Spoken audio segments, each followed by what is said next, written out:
noite, amigos, amigas do nosso canal Escola Teológica Católica.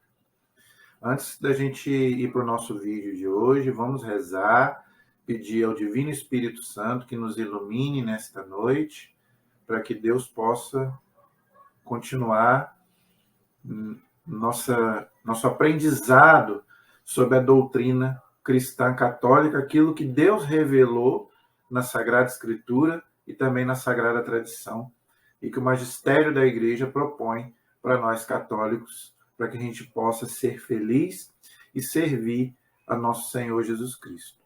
Em nome do Pai, do Filho e do Espírito Santo. Amém. Vinde, Espírito Santo, enchei os corações dos vossos fiéis, acendei neles o fogo do vosso amor. Enviai, Senhor, o teu Santo Espírito, e tudo será criado, e renovareis a face da terra. Oremos, ó Deus, que instruíste os corações dos vossos fiéis. Com a luz do Espírito Santo, fazei que apreciemos retamente todas as coisas, segundo o mesmo Espírito, e gozemos sempre da sua consolação. Por Cristo, Senhor nosso. Amém. Pedindo também a intercessão da Mãe de Deus e nossa Mãe, a Virgem Santíssima. Ave Maria, cheia de graça, o Senhor é convosco. Bendita sois vós entre as mulheres, e bendito é o fruto do vosso ventre, Jesus. Santa Maria, Mãe de Deus, rogai por nós, pecadores, agora e na hora de nossa morte. Amém. Glória ao Pai, ao Filho e ao Espírito Santo, como era no princípio, agora e sempre. Amém. Nossa Senhora Aparecida, rogai por nós. São José, rogai por nós. Todos os anjos e santos de Deus, rogai por nós. Em nome do Pai, do Filho e do Espírito Santo. Amém. Boa noite, amigos, amigas. Tudo na santa paz, na graça de Deus, espero que sim. Vamos então gravar o nosso vídeo de hoje. O nosso assunto de hoje é a continuação do nosso estudo bíblico, tá? Vamos fazer o seguinte, vamos fazer um programa, vamos fazer assim. Às sextas-feiras sempre vai entrar um vídeo do catecismo que a gente está estudando, o Catecismo da Igreja Católica. Às quartas-feiras vai estar sempre entrando o vídeo do estudo bíblico, que é hoje. A menos que tenha alguma festa nesses dias, aí a gente, no caso, a gente não grava sobre o estudo bíblico nem do catecismo, aí a gente adianta os estudos, tá? Mas quando não tiver uma festa especial, então a gente faz assim, na sexta a gente estuda o catecismo, na quarta a gente estuda a Bíblia, o estudo bíblico, e na segunda-feira eu sempre faço um vídeo aleatório de algum tema da nossa fé cristã católica, tá? Então, vamos fazer assim. Segunda, um vídeo aleatório de algum tema sobre a nossa fé católica. Às quartas, o estudo bíblico. E às sextas, o estudo do catecismo da Igreja Católica. Então, fazendo assim, eu penso que nós católicos vamos aprender bastante coisa. Aprender o catecismo, aprender a Bíblia e aprender sobre a nossa fé, sobre algum tema específico. Então, eu creio que o católico vai ficar firme, robusto na sua fé. É isso que a gente quer, tá? Então, na semana passada, eu já comecei o estudo bíblico. Foi a nossa... Aliás, eu já comecei bem antes. Eu já fiz introdução, já fiz os livros que acompanham a Bíblia Católica, a história do povo judeu, os livros apócrifos. Então, nós já demos uma introdução boa aí para trás. Mas agora nós começamos a estudar mesmo os livros do Gênesis ao Apocalipse. Eu quero pegar com vocês aqueles pontos principais. Eu não vou pegar versículo por versículo, porque eu penso que não seja o caso aqui. Então, nós vamos pegar os versículos, os textos principais do livro, do Gênesis até o Apocalipse, tá? Vamos dar uma visão geral do livro. Então, você pode pegar aí um livro, um caderno, uma caneta, se você quiser me acompanhar aí nos nossos estudos, com a Bíblia, sempre com a Bíblia na mão, para você estudar e ver os textos que eu colocar aqui, para você ler. Tanto quando eu for dar o catecismo, quando eu for dar a Bíblia, o estudo bíblico, esteja sempre com a Bíblia aí, ou anote os textos bíblicos para durante a semana você ler aí, tá bom? Para você se familiarizar com a palavra de Deus, gente. Se a gente não ler a palavra de Deus e não se familiarizar com ela, a gente não vai ter o costume de ler a palavra. Então, a palavra de Deus é para isso, é para a gente ler, tá? E guardar no coração, fazer igual Nossa Senhora fez, ok? Então, na semana passada, eu já comecei o nosso estudo bíblico, tá? Sobre o livro do Gênesis. Eu vou fazer só uma introdução, que eu já falei na semana passada, e aí nós continuamos. Na semana passada, eu expliquei que o Gênesis é o primeiro livro da Bíblia. Nós começamos pelo Antigo Testamento, nós estamos estudando o Antigo Testamento, que é a história do povo hebreu, não é? Que começa lá com Abraão, no capítulo 12. Então, do capítulo 1 até o capítulo 11 é o que nós chamamos de pré-história bíblica. Então, a palavra Gênesis significa origens, porque narra o começo da humanidade e também da vida humana criada por Deus. Nós vimos aí que Deus é o criador de todas as coisas, de tudo aquilo que é material, espiritual, tudo foi Deus quem criou. Então, o Gênesis mostra isso lá no capítulo 1 e no capítulo 2, a criação do mundo e a criação do ser humano, do homem e da mulher, tá? Nós vemos lá também que Deus fez o mundo lá em 7 dias, que não é 7 dias de 24 horas. Nós não podemos interpretar a Bíblia ao pé da letra. Os números da Bíblia são simbólicos, ok? Então, são etapas que Deus foi criando. Isso diz lá o Salmo 90, no versículo 4, e também a segunda carta de Pedro, no capítulo 3, versículo 8. Tá? Então, o Salmo 90, versículo 4. E a 2 Pedro, capítulo 3, versículo 8, diz bem claro, tá, que um dia para Deus é como se fosse 1000 anos e 1000 anos como se fosse um dia. Ou seja, o tempo não está preso a Deus. Deus não está preso no tempo, melhor dizendo. O tempo serve para nós. Então, eu até expliquei, para nós é o Cronos, por isso que a gente fala cronômetro. Para Deus é o Kairos, o tempo de Deus, o Kairos, não é? Então, a gente não pode entender o Gênesis como um livro também de ciência. O Gênesis não é um livro de ciência. O Gênesis é um livro de verdades religiosas. Quais são essas verdades? Deus é o criador de todas as coisas. A criatura tem que estar submissa a Deus para estar em comunhão com Deus. Então, o Gênesis narra toda aquela simbologia ali da criação, do homem, da mulher que é criado, aí nós vamos ver hoje, né, a questão ali das árvores, da tentação do demônio, que é uma coisa espiritual, não é uma coisa física, tá? Então, o Gênesis é um livro muito importante, mas ele tem que ser bem entendido, senão a gente não compreende, a gente acha que tem erro na Bíblia. Não tem erro na Bíblia, porque a Bíblia é um livro de religião, não é um livro de ciência. Se a gente for colocar o Gênesis como se fosse um livro de ciências, aí a gente vai achar erro. Mas a Bíblia não tem erro teológico, tá? Muita gente usa a Bíblia para colocar critérios científicos. Não, a Bíblia não foi... Até a Igreja Católica errou no passado. Já até expliquei aqui o caso do Galileu Galilei. Então, a Igreja hoje não coloca a Bíblia como um livro de ciência. É um livro de verdades religiosas, um livro teológico, tá? E o Gênesis faz parte do que a Igreja chama de Pentateuco, ou seja, os 5 primeiros livros da Bíblia, que para os judeus era a Torá, que eram os livros mais importantes para os judeus. Para nós são os evangelhos, porque falam de Jesus, mas para os judeus não. São a Torá, que para nós é o Pentateuco. Se acreditava que fosse Moisés quem escreveu, nós não sabemos. Moisés pode ter escrevido alguma coisa, mas ele não é o autor de todo o Pentateuco, não. Provavelmente algum discípulo de Moisés também escreveu.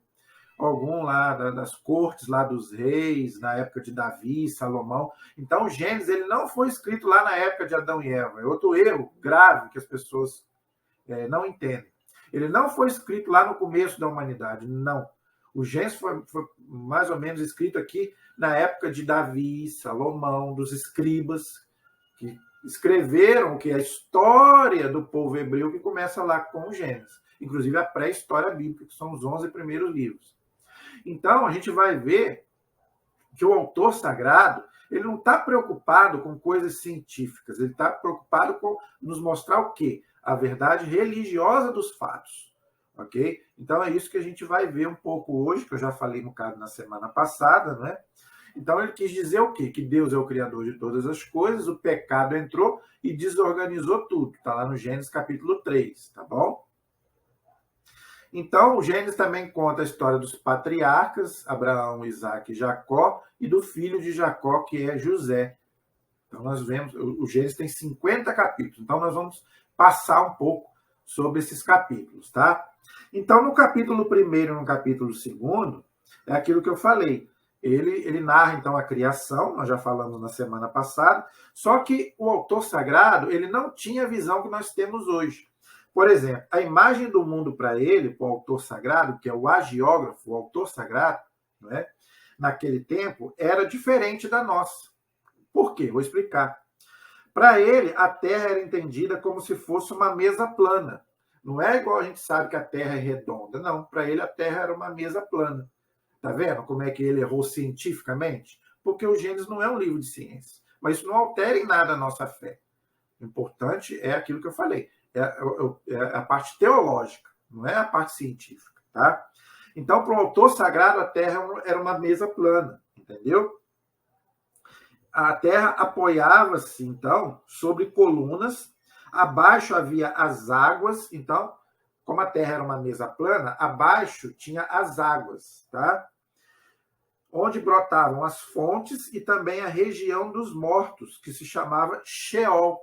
Então, a Terra era entendida como uma mesa plana, embaixo ficava as águas e mais abaixo a região dos mortos, que os judeus acreditavam que fosse o Sheol, ou o inferno, que não é o mesmo inferno que nós cremos, não. Tá? Até porque o inferno não é um lugar, é um estado de vida. Mas os judeus acreditavam o quê? No Sheol, Hades, infernos. Né? Então a gente vê lá no livro do Êxodo, aqueles 3 homens que caíram, e eles falavam que eles foram para um inferno, mas não é um inferno de Satanás, não. Então no Antigo Testamento eles acreditavam assim, no Sheol, no Hades, no inferno, que não é o mesmo inferno que nós cremos, tá? As águas, a luz, perdão, era entendida como se não dependesse do Sol e nem das estrelas. A gente sabe que a luz depende do Sol. Se não existir o Sol, a Terra não consegue transmitir a vida. Isso tudo, gente, é erro científico. Isso prova que a Bíblia não é um livro de ciência. Isso aí não deve nos assustar. Isso só prova aquilo que a igreja sempre disse. Sempre disse, não. Ultimamente, né? Antigamente a igreja também errou. Que a Bíblia não pode ser usada como um livro científico. É simplesmente um livro teológico. Aí ela não tem erro. Ok? Então o Gênesis, ele mostra esse tipo de coisa. Tá? Então, o autor bíblico, ele não quer explicar cientificamente como o homem surgiu. Isso ali é simbólico. Então, quando fala ali que Deus tirou a mulher da costela de Adão, aquilo tudo é uma simbologia. Quer dizer o quê? Que Deus criou o homem e criou a mulher. Isso é o mais importante, tá? A igreja, por exemplo, ela não é contra a teoria da evolução, não é contra. Veja, desde que se entenda que a evolução foi guiada por Deus. Não estou falando aqui da evolução do Darwin, não estou falando disso. O Darwin acreditava que a matéria evoluía por ela própria. Aí não, aí a matéria seria uma deusa. Não. Se houve uma evolução, os cientistas ainda estão estudando, ela foi guiada por Deus. Agora, veja, o que a evolução é para explicar o quê? A evolução da matéria. Aí Deus colocou ali o quê? Uma alma que não é vinda da evolução. A alma é Deus quem cria, é aquele sopro que Deus criou ali no Gênesis, não é? E o homem se tornou um ser vivente. Então, aquele sopro é a alma imortal que é dada por Deus.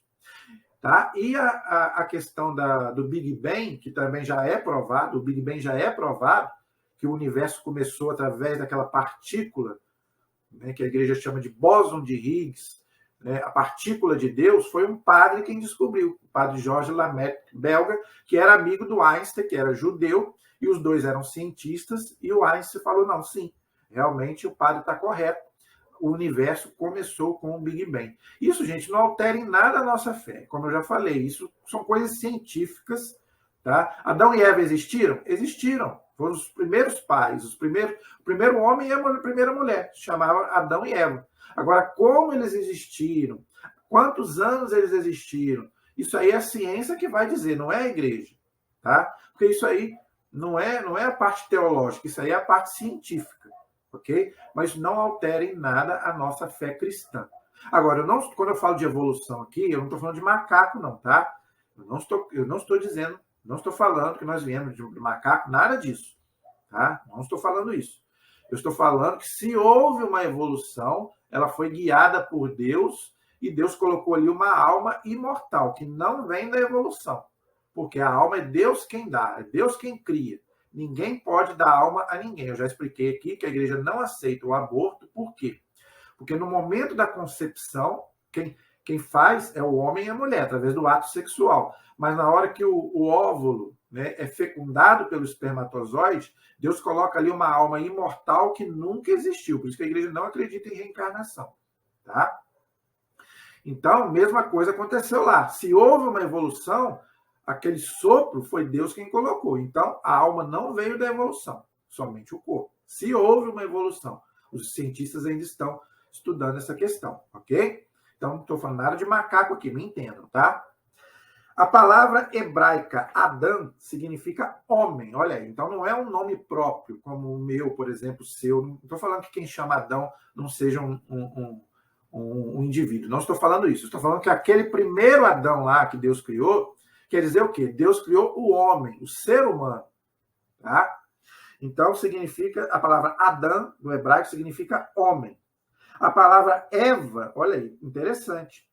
A palavra Eva também não é um nome próprio, como Maria, Teresa, etc. Significa mãe dos vivos. Olha lá, Gênesis 3:20. Tá vendo? Então, Adão e Eva quer dizer o quê? Eles existiram? Existiram. Foi o primeiro homem e a primeira mulher. Então, Gênesis, quando fala que Deus criou Adão e Eva, quer dizer o quê? Que Deus criou o homem e Deus criou a mulher. E colocou lá no paraíso, na comunhão com Deus. Ok? Então, isso, gente, a gente vê lá no Gênesis 1 e Gênesis 2. Então, se você não leu, leia para você entender tudo aquilo que eu falei.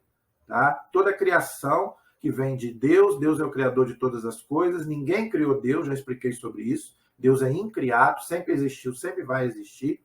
Ok? A Santíssima Trindade, um só Deus em 3 pessoas. Então, isso aí eu não preciso voltar. Deus criou o homem e a mulher à sua imagem e semelhança, está lá no Gênesis 1:26. Só o homem e a mulher têm uma alma imortal, já falei sobre isso, tá? Os animais e as plantas não têm alma imortal, só o ser humano, o homem e a mulher, ok? Então, já expliquei sobre isso.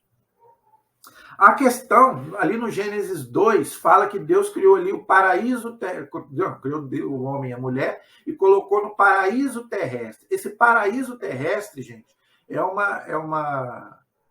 um modo de dizer que Deus criou o homem e a mulher em comunhão com ele. Nós não sabemos aonde fica esse paraíso terrestre. Algum dia a ciência pode vir a descobrir, isso aí já não é mais a Bíblia quem vai dizer, mas a ciência um dia pode dizer, ó, o paraíso terrestre ficava na China, no Japão, espero que não fique na China, né? Mas no Japão, em Jerusalém, a gente ainda não sabe onde era, porque era mais um estado de vida. Era a comunhão que Deus tinha com o homem e com a mulher, que perdeu por causa do pecado original. Nós vamos falar daqui a pouco, tá? Então, o paraíso terrestre, segundo o texto bíblico, quer revelar o quê? Que o homem criado por Deus gozava de uma comunhão com Deus, tá? A filiação divina, ou seja, o homem era como se fosse filho de Deus, tanto que depois do pecado, ele já não pôde mais chamar Deus de pai. Ok? Então, o primeiro filho de Deus foi Adão e Eva, antes do pecado. Tá? Então, Deus colocou aqui 4 coisas para o homem e para a mulher quando criou o homem e a mulher. Vamos ver rapidamente aqui. Primeira coisa, a imortalidade. Então, Deus criou o homem para não morrer. Isso está onde? Gênesis 2:17, Gênesis 3, versículos 3 a 4 e o versículo 19. Repetindo. Gênesis 2:17, Gênesis 3, versículos 3 e 4 e o versículo 19. Isto é, a morte entrou no mundo por causa do pecado.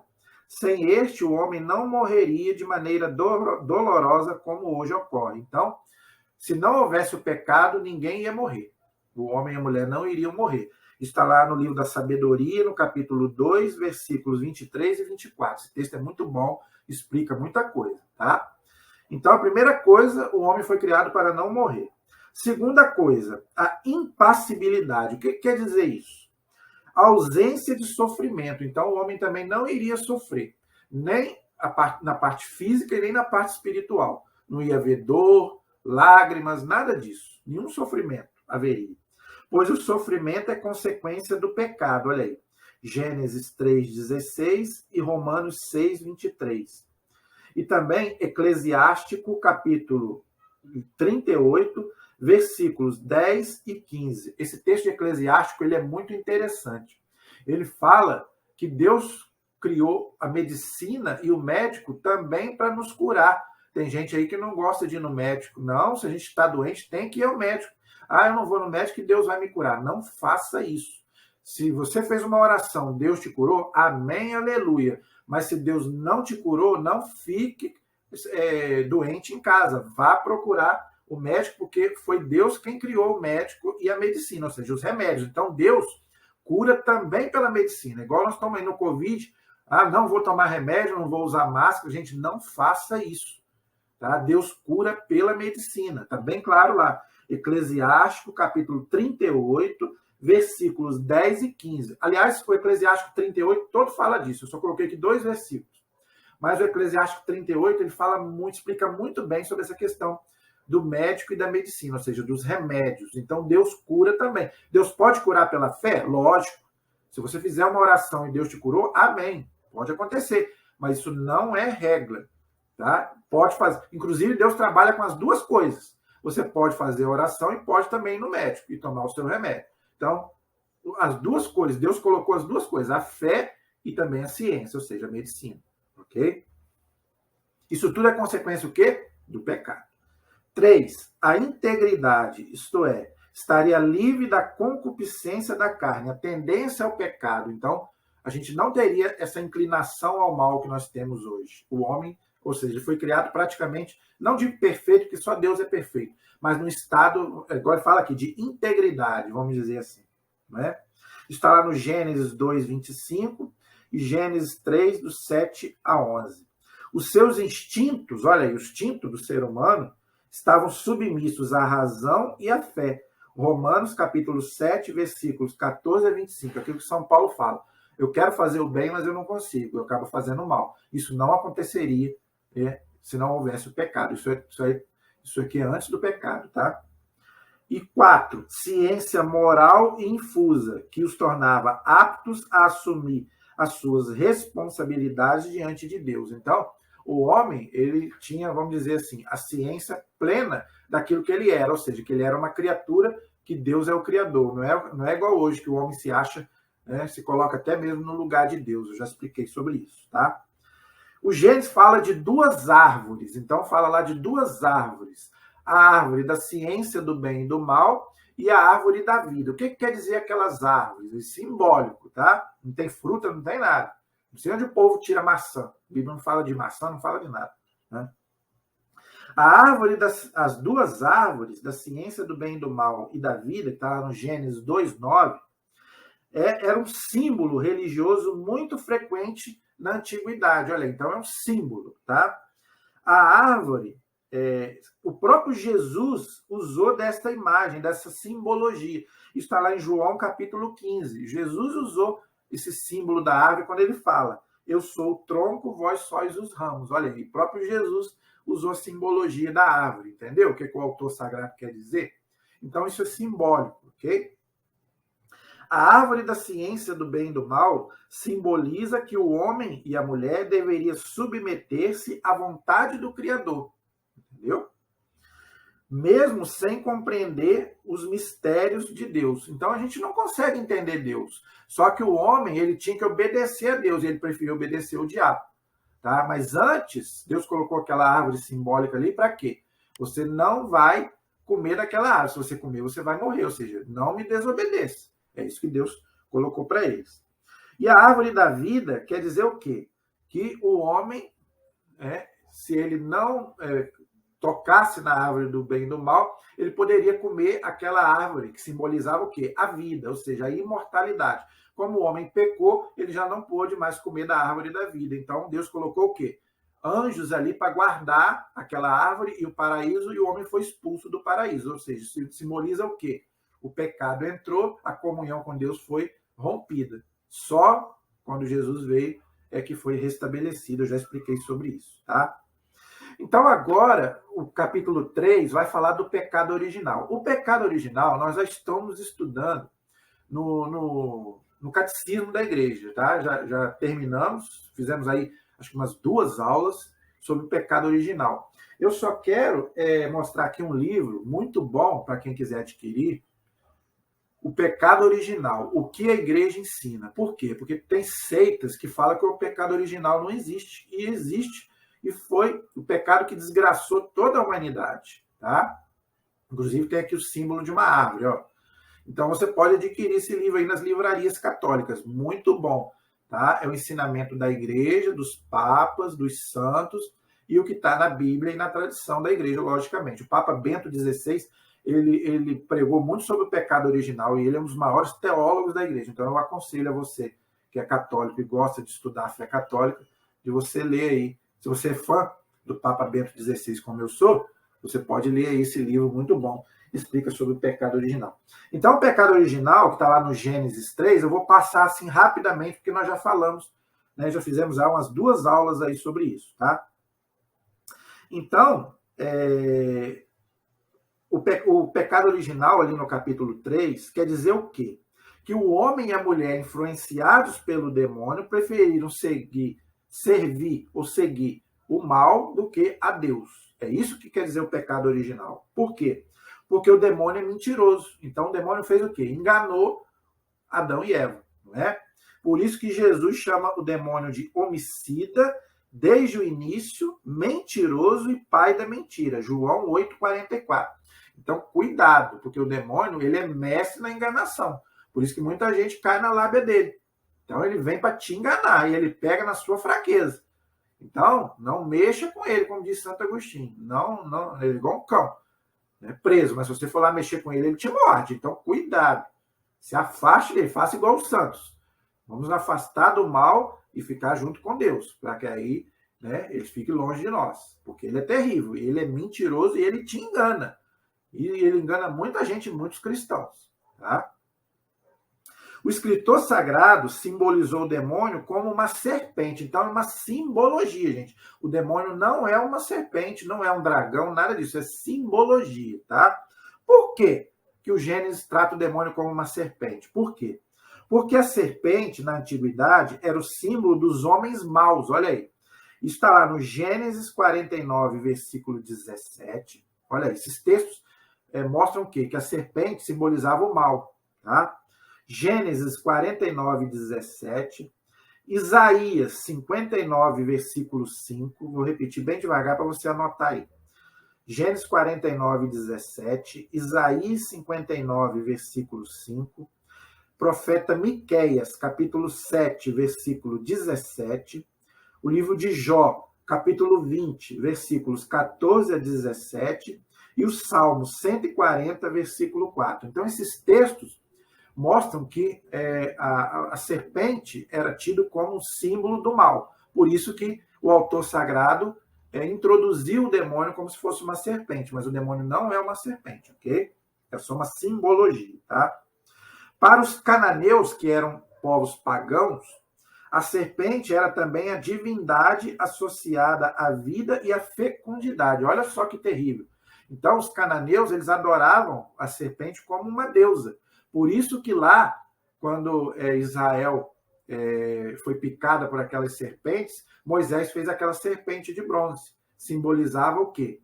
Não é? A divindade, só que, vamos dizer assim, é uma simbologia. Só que aí o povo de Israel começou a adorar aquilo ali como se fosse uma deusa. Aí o profeta Ezequias depois teve que destruir ela, porque estavam achando que o poder ali era da serpente, daquela imagem. Não era. Era o poder de Deus que usava aquela imagem para curar. Tá? Mas isso vinha de onde? Vinha dos cananeus, que já acreditavam que a serpente era uma deusa, símbolo da fecundidade. Por quê? Porque ela, vamos dizer, ela cria muito, vamos dizer assim. Entendeu? Então, o povo de Israel foi influenciado pelos cananeus, que eram pagãos, porque eles conviveram ali na Terra Prometida, tá? Então, por isso que eles acreditavam nisso, ok? Então, você vê lá no Apocalipse 12, versículo de 7 a 9, também essa simbologia do demônio como um dragão e uma serpente. Mas a gente sabe que o demônio não é nada disso. O demônio é um anjo, já fiz um vídeo sobre isso, né? E ele não tem corpo, mas ele pode assumir várias formas, tá? Inclusive de uma bela mulher. Já falamos sobre isso aqui, tá? Então, ali mostra o quê? A tentação do demônio sobre Adão e Eva. Nós já falamos sobre isso, tá? O comer da fruta proibida significa que o homem e a mulher desobedeceram a Deus, não aceitaram o modelo de vida que Deus lhe havia dado. Então, é aquilo que eu já expliquei, tá? Quiseram ser como Deus. Então, eles não quiseram ser criaturas, eles quiseram ser como Deus, como o demônio também queria ser como Deus. Já explicamos também sobre isso, tá? Está lá no Gênesis, capítulo 3, versículo 5. Vós sereis, vossos olhos se abrirão e sereis como Deus, versados no bem e no mal. Então, isso que o demônio colocou lá no ouvido de Adão e Eva e coloca no ouvido de muitos hoje, né? Você não é criatura, você é Deus. E você não é Deus coisa nenhuma, tá? Agora, uma coisa que eu quero colocar aqui, tá? O homem quis ser como Deus, capaz de definir o que é bem e o que é mal, sem se submeter a Deus, ou seja, eu não preciso de Deus. Então, esse é o pecado grave, né? Sem ter que pedir normas a Deus, ou seja, eu não preciso viver a lei de Deus. Tudo aí nós já falamos, né? Interessante isso aqui. Note que a soberba é o pecado dos anjos, ou seja, do espírito, tá? O único que os anjos e os primeiros homens podiam cometer, já que não estavam sujeitos aos desregramentos das paixões. Então, o que o texto aqui está explicando? Que o pecado de Adão e Eva e do demônio foi um pecado de soberba, tá? Não foi um pecado, por exemplo, sexual, que eu vou falar daqui a pouco. Não. Foi um pecado de soberba. Não querer se aceitar como criatura. Inclusive, a soberba é o primeiro pecado que a igreja chama de pecado capital. São 7 pecados capitais. Inclusive, eu quero fazer aqui, na quaresma, se Deus quiser, um vídeo explicando sobre os 7 pecados capitais e as virtudes, para a gente combater os pecados capitais. E o primeiro é a soberba, que foi o pecado de Adão e Eva e também do demônio. Então, nós vamos fazer um vídeo e vamos explicar tudo sobre isso, tá? Não houve, portanto, pecado sexual no pecado original. Então, muita gente pensa, então o sexo, o pecado sexual, né, o pecado do sexo, então, foi o que desgraçou a humanidade lá com Adão e Eva. Não foi. Não foi o pecado sexual. Foi o pecado de soberba, tá? Não foi o pecado do sexo. O pecado sexual só vai aparecer depois do pecado original como uma consequência, entendeu? Então, não houve pecado sexual ali naquele momento ali, não houve um pecado sexual. O pecado sexual entrou depois, como uma consequência. Aí desvirtuou tudo. Por isso que Deus, lá no Gênesis 2:24, ele fala, né? O homem deixará seu pai e sua mãe, vai se unir à sua mulher, se unir o quê? Sexualmente. Então, foi Deus quem criou o sexo. Muita gente pensa que o sexo é feio, é pecaminoso, nada disso.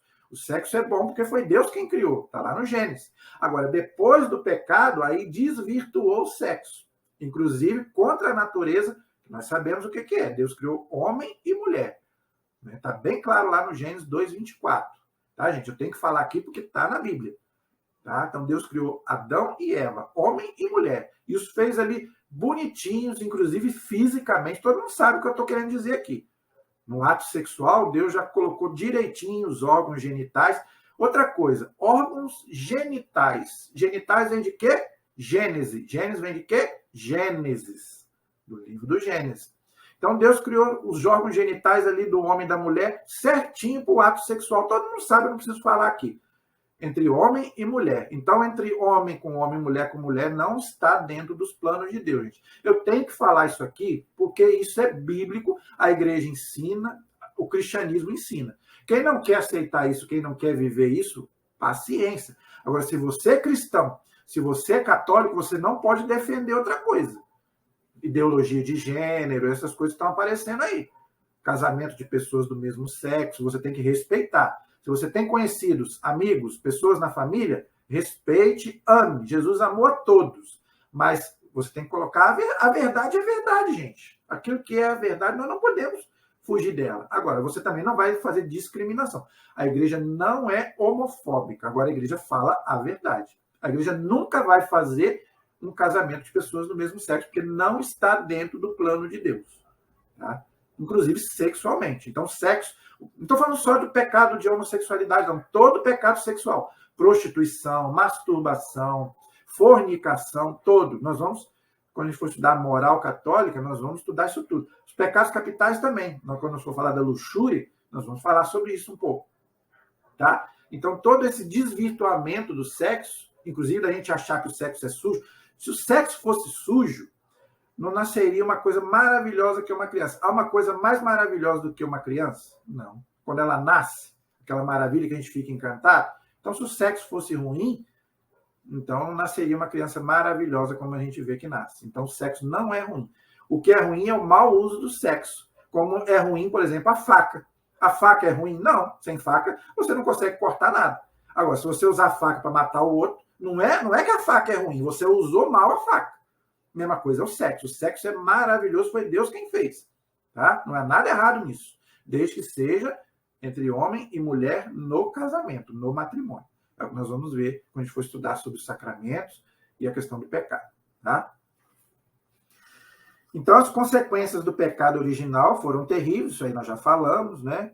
Isso aí fez o homem perder lá a amizade com Deus, isso tudo nós já falamos, consigo, com Deus e com a criação. E todos nós nascemos com o pecado original, que não é um pecado de culpa, mas de carência, já falei. Está lá no Salmo 50, versículo 7, tá? O pecado também criou uma desarmonia geral no mundo, por isso que há aí tsunami, aí terremoto, igual essa tragédia que houve em Petrópolis. Não culpe a Deus, gente. Isso não é culpa de Deus, isso é culpa do pecado do homem. Não culpe Deus, por favor, tá? E a própria criação também, tá? Que geme em dores de parto. Está lá em Romanos, capítulo 8, versículos 19 a 21. E está lá também em Isaías, capítulo 11, versículos de 6 a 9. Quer dizer o quê? Que quando Jesus voltar, não vai haver mais nada disso. Leia lá Isaías 11, de 6 a 9, você vai ver bem claro. Que vai voltar igual era no Gênesis antes do pecado. É muito lindo. Leia lá. Isaías capítulo 11, versículos de 6 a 9, e também Apocalipse 21, 22. Você vai ver que não vai existir nada disso que existe hoje. Essas catástrofes naturais, terremoto, né? Não vai haver nada disso. Vai acabar isso tudo, ok? O Gênesis 3 também fala do proto-evangelho, que eu já falei também, aquele Gênesis 3,15, que a mulher vai esmagar a cabeça de Satanás e a sua descendência, que é o próprio Cristo, e somos nós, pelo batismo, já falei sobre isso, não é?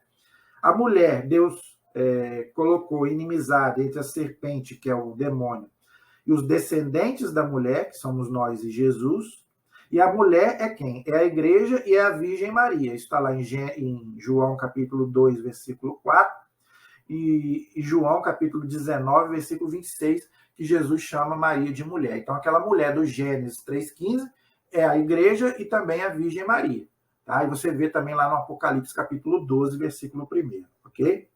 Então, para fechar essa questão aqui do pecado original, que nós já falamos, eu não vou me aprofundar, então ele é uma coisa hereditária. Então, a criança nasce hoje com o pecado original, que só é apagado no batismo de São Tomás de Aquino. Então, nós já explicamos sobre isso, já falamos, então não vou repetir, tá?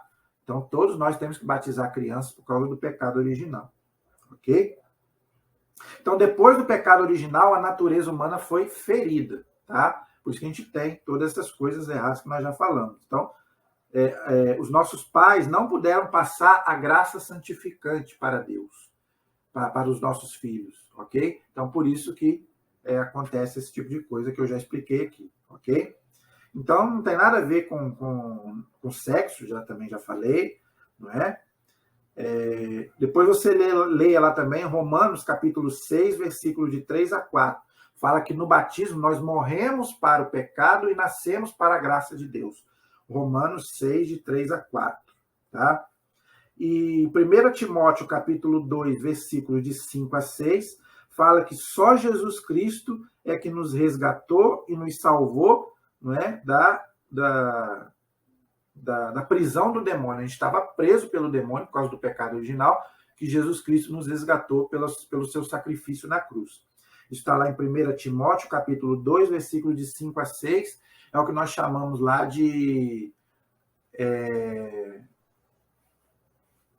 do mistério da redenção, do Cristo que nos salvou, que nos resgatou, ok? Então, gente, isso aí aconteceu uma desgraça atrás da outra, né? Depois do pecado original, aconteceu uma desgraça atrás da outra. Então, o Gênesis 1 e 2 fala da criação do homem e da mulher, o 3 fala do pecado original, que eles caíram, porque foram ouvir o demônio. Aí, a partir do capítulo 4, aí começa a desgraça. Aí começa pecado atrás de pecado, né?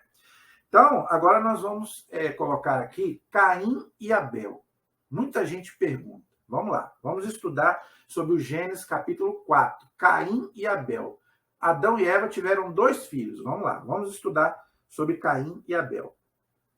Lendo a narração da morte de Abel por Caim, Gênesis 4, de 1 a 16, vemos que o autor já supõe um estado avançado da humanidade. Realmente, se você ler lá, você vai ver. Onde os homens já domesticam os animais. Abel é pastor e já cultiva a terra. Caim é agricultor. Gênesis 4, 2. É o período neolítico da humanidade. Caim funda uma cidade. Gênesis 4, 17. Tem medo de se encontrar com outros homens que o possam matar. Realmente, se você ler lá, você vai ver que ele tem medo, realmente, depois que ele mata Abel, ele tem medo. Tanto que ele fala para Deus, se alguém me ver, vai me matar. Mas como? Se Deus tinha criado Adão e Eva, eles tiveram Caim e Abel, e depois Caim mata Abel, então de onde apareceu esse povo? Né? Aí depois vai dizer o quê? Não é? Que Caim lá conheceu uma mulher, casou com ela, mas de onde apareceu essa mulher? Será que era uma macaca? Tem gente que fala, né? Era uma macaca. Por isso que o povo fala que nós viemos do macaco. Porque não tinha mais ninguém. Pensa bem, Adão e Eva tiveram Caim e Abel, Caim matou Abel, não é verdade? Então, da onde que veio então essa mulher que ele casou, né, desse povo aí? Então, o povo fala. Eu já vi gente falar que ele casou com a macaca, por isso que tem gente que crê que nós viemos dos macacos, né? Mas não é nada disso, não é nada disso. Veja, gente, aquilo que eu já expliquei. Quando fala que Deus criou Adão e Eva, não quer dizer que Deus criou um só, entendeu? Deus criou o homem e a mulher, então já existia muita gente ali, tanto que Caim e Abel tem com quem se casar, e tanto que ele tem medo que as pessoas o matem, entendeu? Então já existia muita gente nessa época. Então quando Gênesis fala que Deus criou Adão e Eva, quer dizer que Deus criou o homem e a mulher, não quer dizer um só. Quer dizer que o primeiro homem e a primeira mulher foi Adão e Eva, entendeu? Então, gente, por isso que eu falo, o Gênesis tem que ser entendido, senão a gente fica com isso na cabeça. Com quem Caim se casou? Então foi com a macaca, não foi com a macaca coisa nenhuma. Ele tinha com quem se casar, entendeu? Porque já existia mais pessoas ali. E outra, o Gênesis foi escrito, ele não foi escrito lá no começo de Adão e Eva, não, ele foi escrito aqui, na época de Moisés, né, na época de Davi, Salomão. Então, nessa época, o autor sagrado já pensava que já existia mais pessoas. Ele não, na cabeça dele não era só aqueles ali do começo. Não, já existia muita gente, entendeu? Então, vamos lá. Baseado nesses traços literários, os estudiosos dizem que o autor sagrado, ou seja, aquele que escreveu o Gênesis, né, relatou um fratricídio ocorrido nos tempos de Moisés, olha aí, porque foi escrito na época de Moisés, ou de Davi ou de Salomão. Números, capítulo 24, versículo 21, para mostrar que quando o homem se afasta de Deus, ele se torna perigoso para o próprio irmão. Assim, não se pode dizer que Caim... Então, quer dizer o quê? O que o Gênesis está explicando? Que o pecado original foi tão sério que um irmão matou o outro. É isso que o Gênesis quer mostrar. Ele não está preocupado se tem pessoas, se tem 1, se tem 2, se tem 10. O Gênesis não está preocupado com isso, porque não é um livro de ciência. Não é a Bíblia que vai dizer isso. Já existia mais pessoas. Lógico que existia. Entendeu? Então, vendo isso, tudo isso, vemos que não tem sentido a pergunta. Com quem se casou Caim? Se o assassinato de Abel, né, foi escrito no século 13 a.C., Então, nessa época, já havia homens e mulheres sobre muitos lugares na Terra, entendeu? Então, não fique preocupado com quem Caim se casou, se foi com a macaca, se não foi. Isso não é importante. O que o Gênesis quer explicar ali? Que Caim matou Abel, matou um irmão. E depois ele teve medo de Deus, teve até medo que alguém o matasse, e ele se casou lá com a mulher lá, teve filho com ela, a gente vê, e desse casal aí, os povos começaram a se povoar. Então, gente, a gente não deve ficar se preocupando com coisas secundárias, por isso que São Paulo diz na carta aos Coríntios, a letra mata, mas a Bíblia não é para você interpretar o pé da letra, ok? Continuando aqui. Note-se também que em Gênesis 5:4 diz que Adão e Eva tiveram outros filhos. Então, Adão e Eva não teve só Caim e Abel. Eles foram os primeiros, mas eles tiveram mais filhos. Neste caso, pode-se entender também que Caim tinha com quem se casar, ainda que fosse com uma irmã, entre aspas, de sangue, né? O que não era empecilho na antiguidade. Entendeu? Então, se Caim casou lá até mesmo com uma, entre aspas, irmã dele, a gente não sabe, pode ser aquilo que o Gênesis está dizendo aqui. Ele pode até ter casado, porque naquela época não era pecado, não era incesto. Isso aí só foi ser pecado depois da lei de Moisés. Aqui no Gênesis ainda não era pecado. Tanto que Ló teve lá filho, teve relação até com as filhas lá. Para nós é absurdo. Não estou falando que isso é certo. Mas na época não era considerado pecado. Porque só existiam eles ali, só existia aquele povo ali. Entendeu? Então já existia muita gente nessa época. Espero que vocês tenham entendido, então.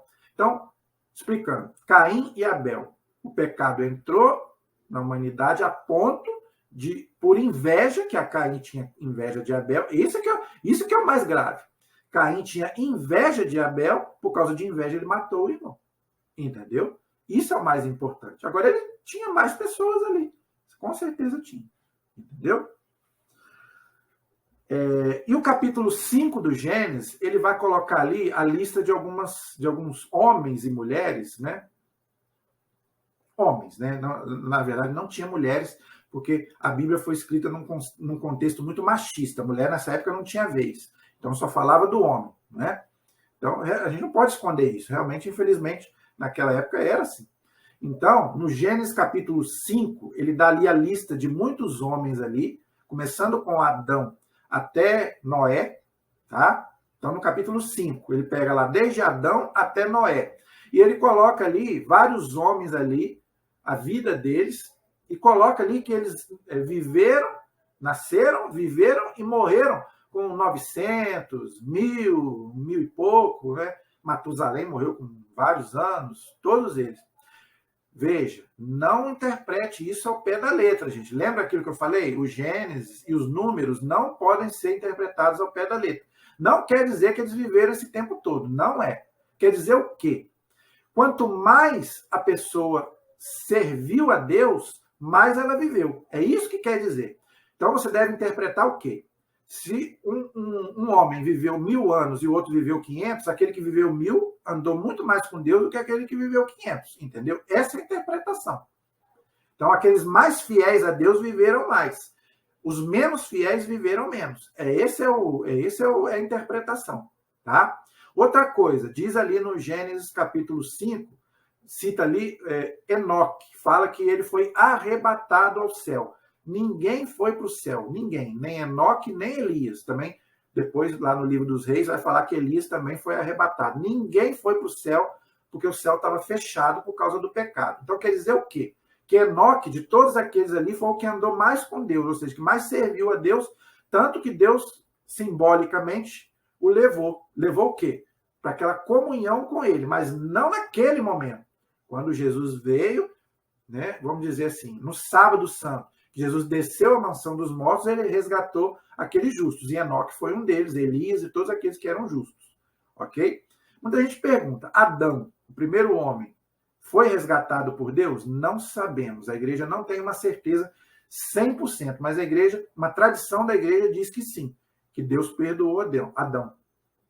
Tem uma oração bonita que a gente reza no sábado da Aleluia, que diz, ó feliz culpa de Adão, que nos mereceu um tão grande redentor. Ou seja, né? E diz também que Jesus foi buscar aqueles justos do Antigo Testamento e o primeiro que ele foi resgatar foi Adão.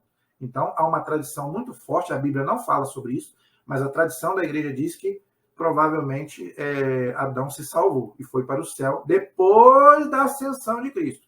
Antes da ascensão de Cristo, ninguém, nem Enoque, nem Elias, ninguém foi para o céu. Por isso também que a igreja ensina que aquele arrebatamento de Elias é simbólico. Assim como o arrebatamento também do Novo Testamento, que muita gente interpreta ao pé da letra, né? Vamos ser arrebatados no final do mundo. Ninguém vai ser arrebatado, aquilo é simbólico, como Elias também não foi arrebatado. Tá? Se você for fiel a Deus como Elias e Enoque foram, você vai viver com Deus no céu, mas você não vai ser arrebatado. Depois da morte, você vai viver com Deus. Após o juízo final, você vai ressuscitar e vai continuar morando com Deus. Essa é a interpretação do arrebatamento de Enoque, de Elias e também do nosso, entre aspas, arrebatamento. Tá? Então, leia lá o Gênesis 5, que você vai entender o que eu falei. Quanto mais o homem andou com Deus, mais ele viveu. Tanto que, à medida que o homem vai vivendo, ele vai diminuindo. Por quê? Por causa do pecado, vai se alastrando, a ponto de o homem só poder viver 70 anos, simbolicamente. Não é? Agora, o Salmo vai dizer o quê? Que a vida do homem é 70 anos. Quem consegue viver até os 100 é graça de Deus. Por quê? Por causa do pecado. Nosso corpo vai envelhecendo, a matéria vai envelhecendo. Então, o corpo não aguenta. Então, aqueles que chegam aos 100, que não são muitos, né, é porque é da graça de Deus mesmo. Aí Deus é quem sabe. Agora, o Salmo diz, por causa do alastramento do pecado, que a vida do homem passa a ser de 70 anos. O 70 na Bíblia também é simbólico, tá? Não é uma regra, isso não é uma regra. Ali é só um parâmetro para a gente entender o quê? À medida que o homem vai vivendo, o pecado vai se alastrando e o homem vai vivendo menos ainda. É isso que o Salmo vai dizer, tá? Deixa eu ver se eu tenho ele aqui. Eu tinha ele, é o Salmo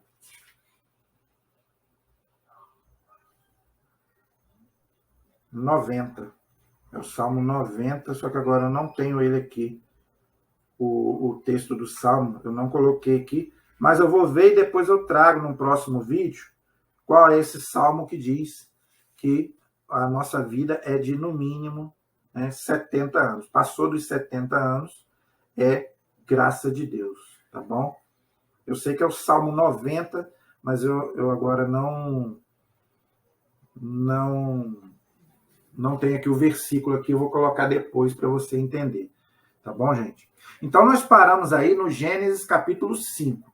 Na próxima aula, nós vamos estudar o dilúvio, que vai do capítulo 6 até o capítulo 9. Também vamos estudar os 70 povos, que está lá no Gênesis 10, e também a Torre de Babel, que está no capítulo 11. Aí nós vamos encerrar a primeira parte do Gênesis, que é a parte da pré-história.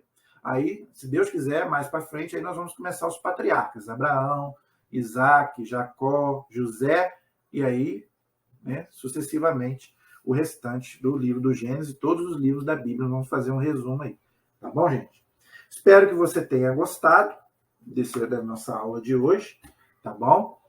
E qualquer dúvida, pergunta, vocês deixam aí nos comentários, ok? Espero aí o like de vocês, a inscrição, que Deus abençoe a cada um de vocês. A nossa proteção está no nome do Senhor, que fez o céu e fez a terra.